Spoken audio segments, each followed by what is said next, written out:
ಪಕ್ಷಿ ವೀಕ್ಷಣೆ ಮಾಡುವುದರಿಂದ ಹೊಟ್ಟೆ ತುಂಬುತ್ತದೆಯೇ ಎಂದು ಕೆಲವರು ಕೇಳುತ್ತಾರೆ. ಆದರೆ ಹೊಟ್ಟೆ ತುಂಬಿಸಿಕೊಳ್ಳುವುದೊಂದೇ ಜೀವನದ ಗುರಿಯೇ?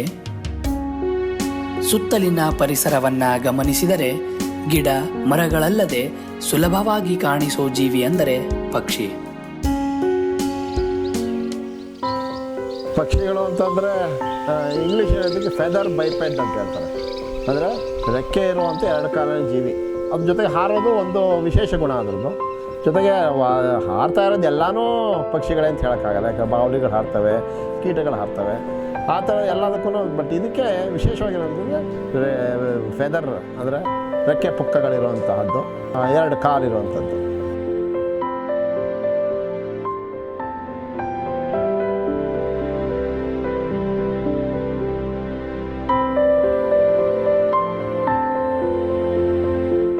ಮೊದಲಿನಿಂದಲೂ ಪಕ್ಷಿಗಳು ಮನುಷ್ಯನ ಜೊತೆ ಅವಿನಾಭಾವ ಸಂಬಂಧವನ್ನ ಹೊಂದಿವೆ. ಪಕ್ಷಿಗಳ ಜೀವನ ಕ್ರಮ, ನಡವಳಿಕೆಗಳ ಬಗ್ಗೆ ಅರಿತುಕೊಳ್ಳುವ ಕುತೂಹಲ ಮನುಷ್ಯನಿಗೆ ಮೊದಲಿನಿಂದಲೂ ಇದೆ. ಈ ರೀತಿ ಪಕ್ಷಿಗಳ ಬಗ್ಗೆ ತಿಳಿದುಕೊಳ್ಳುವ ಕುತೂಹಲವೇ ಮನುಷ್ಯ ಪಕ್ಷಿ ವೀಕ್ಷಣೆ ಮಾಡೋದಕ್ಕೆ ಪ್ರೇರಣೆ ನೀಡಿದೆ. ಪಕ್ಷಿ ವೀಕ್ಷಣೆ ಅಂದರೆ ನಿಮ್ಮ ಸುತ್ತಮುತ್ತ ಅಥವಾ ನಿಮ್ಮ ಪರಿಸರದಲ್ಲಿ ಇರುವ ಪಕ್ಷಿಗಳನ್ನು ಸೂಕ್ಷ್ಮವಾಗಿ ಗಮನಿಸೋದು. ಅದು ಬರೀ ಪಕ್ಷಿಯನ್ನೇ ನೋಡ್ಬೋದು ಅಥವಾ ಪಕ್ಷಿದು ಬಿಹೇವಿಯರನ್ನು ನೋಡ್ಬೋದು. ಅದರ ಯಾವ ಥರ ಬಾಳ್ತಾ ಇದೆ, ಯಾವ ಥರ ಗೂಡು ಕಟ್ತಾ ಇದೆ, ಅದರ ಆಹಾರ ಏನು, ಆ ಥರ ನೋಡ್ಬೋದು. ಅಥವಾ ಬರೀ ಪಕ್ಷಿಯನ್ನು ನೋಡಿನೂ ಆನಂದಿಸಬಹುದು.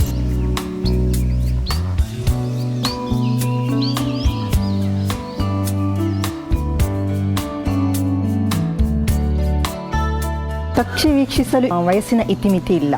ಚಿಕ್ಕ ಮಗು ಕೂಡ ನೋಡಿ ಕಾಗೆ ಅಂತ ಹೇಳೋಕ್ಕೆ ಶುರು ಮಾಡುತ್ತೆ ಅದಕ್ಕೆ ಹೇಳಿಕೊಟ್ಟಾಗ.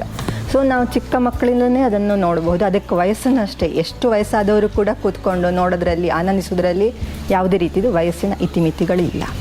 ಪಕ್ಷಿ ವೀಕ್ಷಣೆ ಅನ್ನೋದು ಇಂಥದ್ದೇ ವಯಸ್ಸು ಅಂತಿಲ್ಲ. ಯಾಕೆಂದರೆ ಚಿಕ್ಕ ವಯಸ್ಸಿನಲ್ಲಿ ಅಮ್ಮ ತೋರಿಸ್ತಾ ಇರ್ತಾಳೆ, ನೋಡಿ ಅಲ್ಲೊಂದು ಗುಬ್ಬಚ್ಚಿ ಹೋಗ್ತಾ ಇದೆ, ಒಂದು ಕಾಗೆ ಹೋಗ್ತಾ ಇದೆ, ಗಿಣಿ ಹೋಗ್ತಾ ಇದೆ ಅಂತ.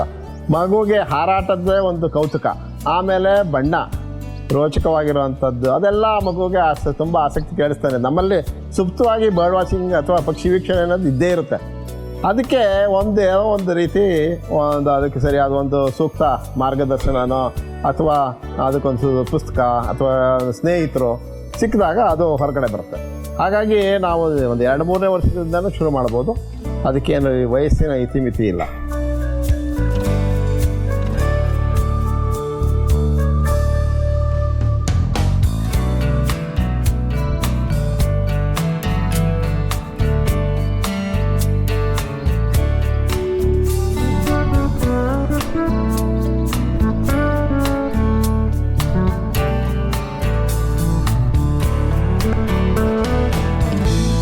What mind does not know eyes cannot see ಅಂತಾರೆ.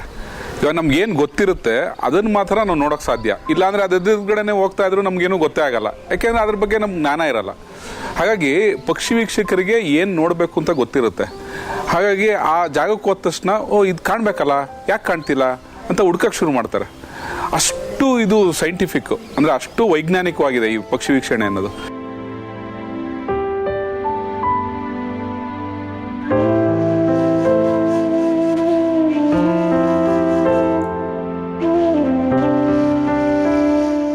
ಪ್ರಾರಂಭದ ಹಂತದಲ್ಲಿ ಪಕ್ಷಿ ವೀಕ್ಷಣೆಗೆ ಯಾವುದೇ ರೀತಿಯಾದ ಉಪಕರಣಗಳ ಅವಶ್ಯಕತೆಗಳಿರುವುದಿಲ್ಲ. ಪಕ್ಷಿ ವೀಕ್ಷಣೆಗೆ ಮೊದಲಿಗೆ ನಮಗೆ ಯಾವುದೇ ರೀತಿ ಪರಿಕರ ಬೇಡ. ಫಸ್ಟು ಮೊದಲಿಗೆ ನೀವು ಮನೆಯಿಂದ ಆಚೆ ಹೋಗಬೇಕು, ನೋಡೋ ಕಣ್ಣು ಕೇಳೋ ಕಿವಿ ಇದ್ರೆ ಸಾಕು. ಮುಂಜಾನೆ ಎದ್ದು ಸುತ್ತಲಿನ ಪರಿಸರವನ್ನ ಸೂಕ್ಷ್ಮವಾಗಿ ಗಮನಿಸುತ್ತಾ ಹೋದರೆ ಸಾಕು.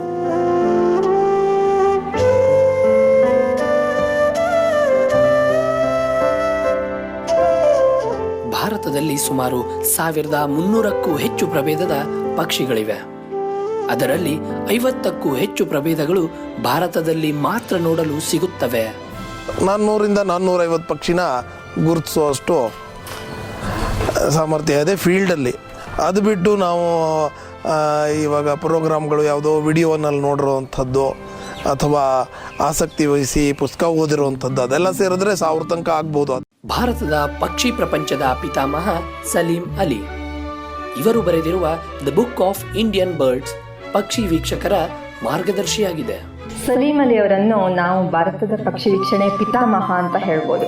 ಯಾಕಂದರೆ ಅವರು ಆ ಒಂದು 50-60 ವರ್ಷಗಳ ಹಿಂದ್ಗಡೆ ಪೂರಾ ಭಾರತದಲ್ಲಿ ಸಂಚರಿಸಿ ಪ್ರತಿಯೊಂದು ಪಕ್ಷಿಯ ಬಗ್ಗೆ, ಪಕ್ಷಿಯ ಲೈಫ್ ಸ್ಟೈಲ್ ಅಥವಾ ಅದರ ಬಿಹೇವಿಯರ್ ಬಗ್ಗೆ, ಅದು ಎಲ್ಲಿ ಸಿಗತ್ತೆ, ಅದು ಯಾವ್ಯಾವ ಹ್ಯಾಬಿಟೇಟಲ್ಲಿ ಸಿಗತ್ತೆ ಎಂದು ತುಂಬ ಸಂಪೂರ್ಣವಾಗಿ ದಾಖಲಿಸಿದ್ದಾರೆ. ಅಷ್ಟು ಅವರು ಹಾಕಿದ ಫೌಂಡೇಶನ್ ಮೇಲೇ ಈಗಿನ ನೆಕ್ಸ್ಟ್ ಫೀಲ್ಡ್ ಗೈಡ್ ಆಗಲಿ ಇನ್ನೊಂದಾಗಿ ಏನಾದರೂ ನಾವು ನೋಡ್ತಾ ಇರೋದು ಕೂಡ, ನಾವು ಪಕ್ಷಿ ವೀಕ್ಷಣೆ ಮಾಡ್ತಾ ಇರೋದು ಅವರು ಹಾಕಿದ ಫೌಂಡೇಶನ್ ಮೇಲೇನೆ. ಬರ್ಡ್ ಗೈಡ್ ಅಂತ ಇತ್ತೀಚೆಗೆ ಸಾಕಷ್ಟು ಬಂದಿದೆ. ಸಲೀಂ ಅಲಿ ಅವರು ಬರೆದಿರುವಂಥದ್ದು ಇವತ್ತು ಯಾರೋ ಅಲ್ಲೆಗಳೆಯೋಂಗಿಲ್ಲ, ಅಷ್ಟು ಚೆನ್ನಾಗಿದೆ. ಅವ್ರ ಪುಸ್ತಕವನ್ನು ಇಟ್ಕೊಂಡು ನಮ್ಮ ಸ್ಥಳೀಯ ಪಕ್ಷಿಗಳನ್ನು ಫಸ್ಟು ಅರ್ಥ ಮಾಡ್ಕೊಳ್ಳೋದಕ್ಕೆ ನಾವು ಪ್ರಯತ್ನ ಮಾಡ್ಬೋದು.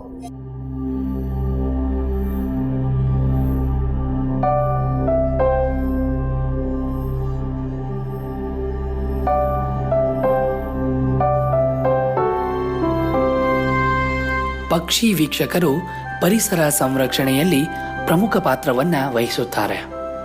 ಪರಿಸರ ಸಂರಕ್ಷಣೆಯಲ್ಲಿ ಪಕ್ಷಿ ವೀಕ್ಷಕರದ್ದು ತುಂಬ ಮಹತ್ತರವಾದ ಪಾತ್ರ ಇದೆ. ಯಾಕೆಂದರೆ ಅವರು ಕಂಟಿನ್ಯೂಸ್ ಆಗಿ ಒಂದೇ ಜಾಗಕ್ಕೆ ಹೋಗ್ತಾ ಇದ್ದಾಗ, ಹೋದ ವರ್ಷ ಹೋದ ಕೆರೆಗೆ ಪುನಃ ಈ ವರ್ಷ ಕೆರೆಗೆ ಹೋದಾಗ, ಹೋದ ವರ್ಷಕ್ಕೂ ಈ ವರ್ಷಕ್ಕೂ ಏನು ಚೇಂಜ್ ಆಗಿದೆ ಸುತ್ತಮುತ್ತಲಲ್ಲಿ, ಅಲ್ಲಿದು ಹುಲ್ಲು ಏನಾದ್ರು ಹಾಳಾಗಿದೆ, ಅಥವಾ ಯಾರಾದರೂ ಕೆರೆಯನ್ನು ಎನ್ಕ್ರೋಚ್ ಮಾಡಿದ್ದಾರೆ, ಅಥವಾ ಅದನ್ನು ಸ್ವಲ್ಪ ತಗೊಂಡಿದ್ದಾರೆ, ಅಥವಾ ಅಲ್ಲಿ ಆ ಸುತ್ತಮುತ್ತಲದಲ್ಲಿ ಏನಾದ್ರು ತೋಟ ಮಾಡಿದಾರಾ, ಗದ್ದೆ ಮಾಡಿದಾರಾ, ಅದರಿಂದ ಏನು ಹಾನಿಯಾಗಿದೆ, ಹೋದ ವರ್ಷ ಯಾವ ಪಕ್ಷಿ ಸಿಕ್ಕಿದೆ, ಈ ವರ್ಷ ಯಾಕೆ ಆ ಪಕ್ಷಿ ವಲಸಿಗ ಪಕ್ಷಿ ಈ ಕೆರೆಗೆ ಬರುವುದೇ ಆದರೆ ಇದು ಈ ಸರ್ತಿ ಬಂದಿಲ್ಲ ಅಂದರೆ ಅದಕ್ಕೆ ಯಾಕೆ ಬಂದಿಲ್ಲ, ಏನು ಚೇಂಜ್ ಆಗಿದೆ ಅದರ ಹ್ಯಾಬಿಟೇಟಲ್ಲಿ ಅಂತ ಅದು ಹೇಳೋಕ್ಕಾಗತ್ತೆ. ಸೊ ಒಂದು ಹುಲ್ಲುಗಾವಲಾಗಲಿ, ಒಂದು ಮರದಲ್ಲಿ, ಒಂದು ಅರಳಿ ಮರದಲ್ಲಿ ಮೇಲೆ ಅಥವಾ ಒಂದು ಆಲದ ಮರದಲ್ಲಿ ಎಷ್ಟು ಪಕ್ಷಿಗಳಿರ್ತದೆ, ಆ ಮರ ಕರೆದ ಕೂಡಲೇ ಅಷ್ಟು ಪಕ್ಷಿಗಳಿಗೆ ವಾಸಸ್ಥಾನ ಇರದೆ ಅವುಗಳು ಬೇರೆ ಕಡೆ ಹೋಗಬೇಕಾಗತ್ತೆ. ಸೊ ಒಂದು ಮರ ಇದ್ದರಿಂದ ಏನು ಲಾಭ ಇತ್ತು, ಆ ಮರ ಇಲ್ಲದ ಕಾರಣ ಆ ಬೇರೆ ಪಕ್ಷಿಗಳಿಗೆ ಏನು ಹಾನಿಯಾಗಿದೆ, ಅಷ್ಟನ್ನು ನಾವೊಂದು ಅಸೆಸ್ ಮಾಡೋಕ್ಕಾಗತ್ತೆ.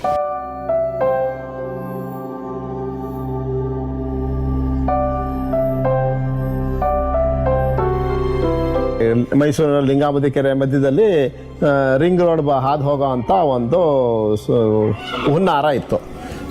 ಇದರಲ್ಲಿ ನಾವೇನು ಮಾಡಿದ್ವಿ, ಪಕ್ಷಿ ವೀಕ್ಷಕರೆಲ್ಲ ಒಂದಾಗಿ ಇದರಲ್ಲಿ ಯಾವ್ಯಾವ ಪಕ್ಷಿಗಳಿದೆ, ಈ ಲಿಂಗಾಬುದಿ ಕೆರೆಯಲ್ಲಿ ಎಷ್ಟು ಪಕ್ಷಿಗಳಿದ್ದಾವೆ ಅನ್ನೋದನ್ನು ನಾವು ನಮ್ಮ ಹತ್ತಿರೋ ದಾಖಲೆಗಳನ್ನ, ಮಾಹಿತಿಗಳನ್ನ ತಗೊಂಡು ಹತ್ತಿರ ಇರೋ ಅಂಥ ಎಲ್ಲ ಮನೆಗಳಿಗೂ ಬಡಾವಣೆಗಳಿಗೂ ಹೋಗಿ ಅಲ್ಲಿ ಎಲ್ರಿಗೂ ಇಂತಿಂಥ ಪಕ್ಷಿಗಳಿದೆ, ಇಂಥ ಪ್ರಾಣಿಗಳಿದೆ, ಇದನ್ನೆಲ್ಲ ಉಳಿಸ್ಬೇಕು, ನಿಮ್ಮ ಮನೆ ಪಕ್ಕದಲ್ಲೇ ಇಂಥ ಪಕ್ಷಿಗಳು ಬರುತ್ತೆ ಅಂತ. ಹೌದಾ, ಇದೆಲ್ಲ ನಾವು ನೋಡಿರಲಿಲ್ಲ ಅನ್ನೋ ಒಂದು ಇದು ಬಂತು. ಹಾಗಾಗಿ ಅವರೆಲ್ಲರೂ ಒಗ್ಗೂಡ್ಸೋಕ್ಕೆ ಒಂದು ಸಹಾಯ ಆಯಿತು. ಪರಿಸರ ನಾಶ ಆಗುತ್ತೆ ಅಂತೆಲ್ಲ ಕೊಟ್ಟ ಮೇಲೆ ಅದೊಂದು ಆಂದೋಲನವಾಗಿ ಪರಿವರ್ತನೆ ಆಗಿ ಅದರಿಂದ ಆ ರಿಂಗ್ ರೋಡನ್ನ ಶಿಫ್ಟ್ ಮಾಡಬೇಕಾಯ್ತು. ತುಂಬ ಜಾಗದಲ್ಲಿ ಈ ರೀತಿ ಪರಿಸರ ರಕ್ಷಣೆ ಆಗಿದೆ, ಆಗ್ತಾನೂ ಇದೆ, ಇನ್ನು ಮುಂದೆನೂ ಆಗುತ್ತೆ. ಅದು ಲಿಂಗಾಬುದಿ ಕೆರೆನ ಒಂದು ಸಂರಕ್ಷಿತ ಅರಣ್ಯವಾಗಿ ಒಂದು ಘೋಷಿಸಿದ್ದಾರೆ. ಅದು ಒಂದು ಈ ಪ್ರಕೃತಿ ಅಥವಾ ಪಕ್ಷಿ ವೀಕ್ಷಕರಿಗೆ ದೊರೆತಂಥ ಒಂದು ಜಯ ಅಂತ ಹೇಳ್ಬೋದು.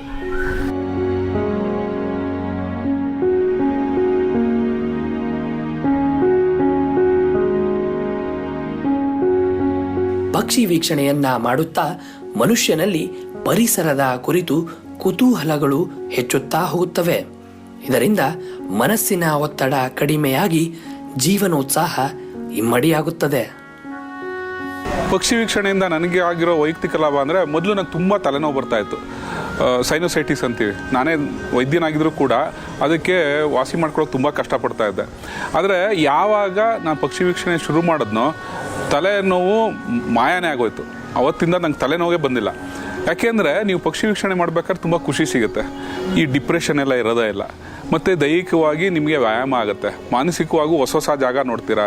ದಲೈ ಲಾಮಾ ಅವ್ರು ಹೇಳ್ತಾರೆ, ವರ್ಷಕ್ಕೆ ಕನಿಷ್ಠ 2 ಹೊಸ ಜಾಗ ನೋಡಿ, ನಿಮ್ಮ ಮೆದುಳಿಗೆ ಒಂಥರ ಸ್ಟಿಮ್ಯುಲೇಷನ್ ಸಿಗುತ್ತೆ, ಒಂದು ಚೇತೋಹಾರಿ ಆಗಿರುತ್ತೆ ಅಂತ. ಆ ಥರ ನೀವು ಪಕ್ಷಿ ವೀಕ್ಷಣೆಗೆ ಹೋದಾಗ ಪ್ರತಿದಿನವೂ ಹೊಸ ಜಾಗಕ್ಕೆ ಹೋಗ್ತೀರಾ, ಹೊಸ ಥರ ಸನ್ನಿವೇಶಗಳನ್ನ ನೋಡ್ತೀರಾ, ಹೊಸ ಥರ ರೋಚಕತೆಯನ್ನು ಅನುಭವಿಸ್ತೀರಾ, ಕುತೂಹಲ ಇರುತ್ತೆ. ಇದೆಲ್ಲ ಇದ್ದಾಗ ಮುಖ್ಯವಾಗಿ ಒಂದು ಮಗು ಥರ ಮನಸ್ಸು ನಿಮ್ದಿರುತ್ತೆ.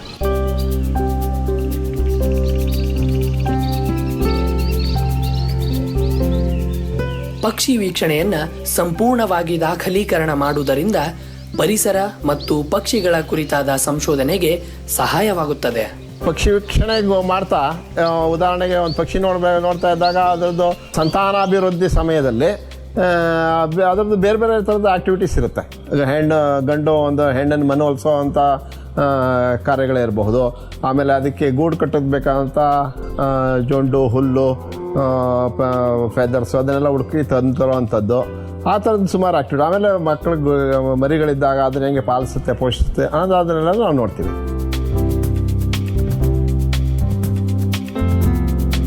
ಬೇರೆ ಬೇರೆ ದೇಶಗಳಿಂದ ವಲಸೆ ಬರುವ ಪಕ್ಷಿಗಳನ್ನು ಗುರುತಿಸಿ ದಾಖಲಿಸಿಕೊಳ್ಳುತ್ತಾರೆ. ಸೆಂಟ್ರಲ್ ಏಷ್ಯಾದಲ್ಲಿ ಚಳಿಗಾಲ ಶುರು ಆಗ್ತಿದ್ದಂಗೆ ಅಲ್ಲಿ ಅವುಗಳಿಗೆ ಚಳಿ ತಡೆಯೋಕ್ಕಾಗೋದಿಲ್ಲ. ಆ ಚಳಿನ ತಪ್ಪಿಸ್ಕೊಳ್ಳೋದಕ್ಕೆ ನಮ್ಮ ದೇಶಕ್ಕೆ ಬರ್ತವೆ.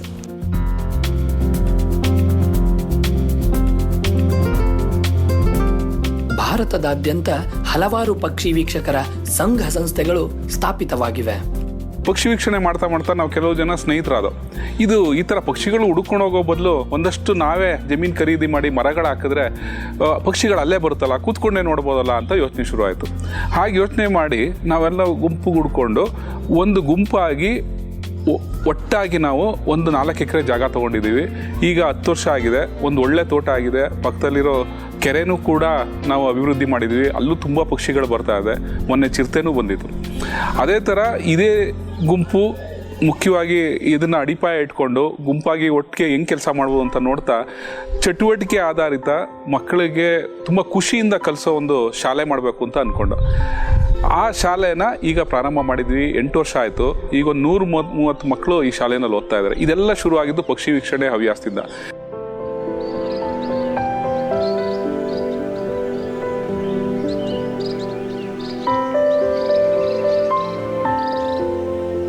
ಪಕ್ಷಿ ವೀಕ್ಷಣೆ ಒಂದು ಹವ್ಯಾಸವೂ ಹೌದು, ಅಧ್ಯಯನವೂ ಹೌದು, ಪರಿಸರ ಸಂರಕ್ಷಣೆಯೂ ಹೌದು, ದೇಹ ಮತ್ತು ಮನಸ್ಸಿನ ವ್ಯಾಯಾಮವೂ ಹೌದು. ನಮ್ಮ ಸುತ್ತಲಿನ ಪರಿಸರವನ್ನು ಅಧ್ಯಯನ ಮಾಡೋಕೆ ಪಕ್ಷಿ ವೀಕ್ಷಣೆ ಒಂದು ಚಿಕ್ಕ ಕಿಟಕಿ ಇದ್ದ ಹಾಗೆ. ಇಂತಹ ಕಿಟಕಿಯ ಮೂಲಕ ಇಡೀ ಪರಿಸರದಲ್ಲಿರೋ ಗಿಡ, ಮರ, ಕೀಟ, ಪ್ರಾಣಿಗಳ ಸಂಪತ್ತನ್ನು ಅರಿತು ನಮ್ಮ ಅಮೂಲ್ಯವಾದ ಮತ್ತು ಅದ್ಭುತವಾದ ಪರಿಸರವನ್ನು ಕಾಪಾಡೋಣ.